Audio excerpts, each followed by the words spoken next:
city's coldest, you should know this. I've been rapping like a veteran, not a novice. Different flow when I drop a track. What's going on, guys? Welcome back to the channel. As you can see from the title of the video, we're doing Dream Theater Repentance Part 4 of the 12-step suite. We just come off the back of doing the root of all evil. I asked for 1,000 likes on that video. I've no idea if it hit that goal or not. I said I'd put this one out if it did get 1,000 likes. So, I mean, either way, it's going out anyway. I don't know why. Like, it doesn't actually make a difference if anyone likes it because I'm going to upload it anyway. It's just a little bit incentive. But yeah, this is the 5th song on Dream Theater's 2007 album, Systematic Chaos, written by then drummer Mike Portnoy. Repentance, are these all written by Mike Portnoy? Is he the writer for Dream Theater as well? Seems a bit strange that that would be the case, that the drummer would be writing these tracks. But nonetheless, written by then drummer Mike Portnoy. Repentance is the 4th song in his 12-step suite that addresses his struggles with alcoholism and the steps have been taken, blah blah blah blah. Yeah, I think actually most of these say the exact same thing. I've just caught that now. So I think they're all written by Mike Portnoy because obviously it's dealing with his steps, and then obviously it ties back into the 12 steps that, you know, they would get in the Alcoholics Anonymous program. Well, yeah, we're gonna jump in, guys. You know the stuff at this stage. I'm sure anyone who's watching this video has probably watched them all thus far. But if you are new and you're only jumping on board now, I suggest you go back and listen to The Glass Prison, which was obviously the first reaction that I did from this 12-step suite. We're obviously on step 4 now out of 5. So let's jump in without any further ado, guys. Let's go. If you can drop a like on this video, it'd be much appreciated. Sub to the channel if you're new, and let's go.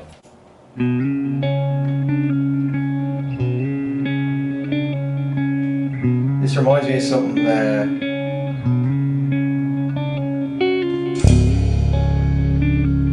This reminds me of hello, hello, da da da.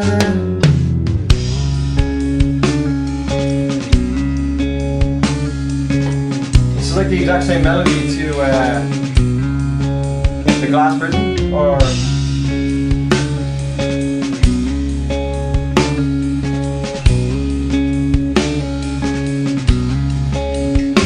Distilling Souls.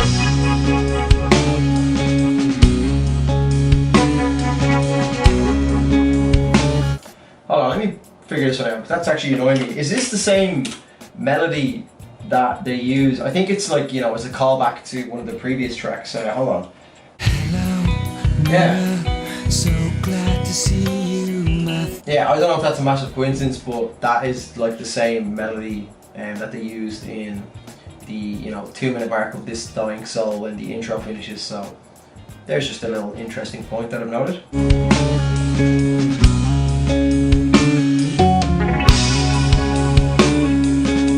It's slightly like change pitch, but it's still the same.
sorry for that. He's a very, very close friend of mine. So I wanted to apologise to anyone that I'm upset or offended by my words. I'm sorry. It's just an opinion. But unfortunately, I was a different I person. tend to express it as a fact. I'm so sorry. And that's kind of arrogant. I guess I'm simply sorry. I wish it wouldn't have happened. Yeah, I'm just so sorry. I still want to.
Live with it.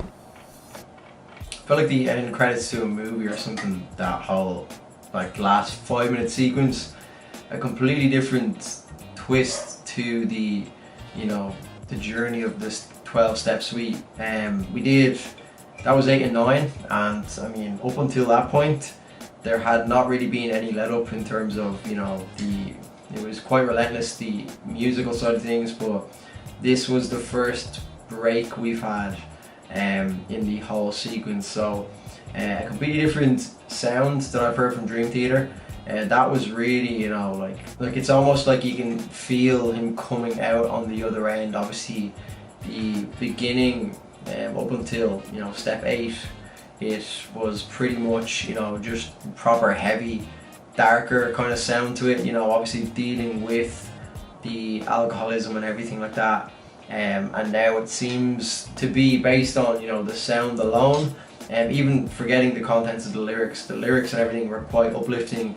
Just reading them on screen there as well, quite inspirational, quite progressive. You know, really you can see the person, character, whatever you want to call it, Mike Portnoy, going forward now. You know, he's inspired almost just by the way in which the track is put together. But even without hearing the lyrics, you can feel it's like a lot more uplifting now. You know, obviously I would imagine the final steps in the last step, you know, step 5, will be maybe, you know, more up tempo again, but again, that's just speculation.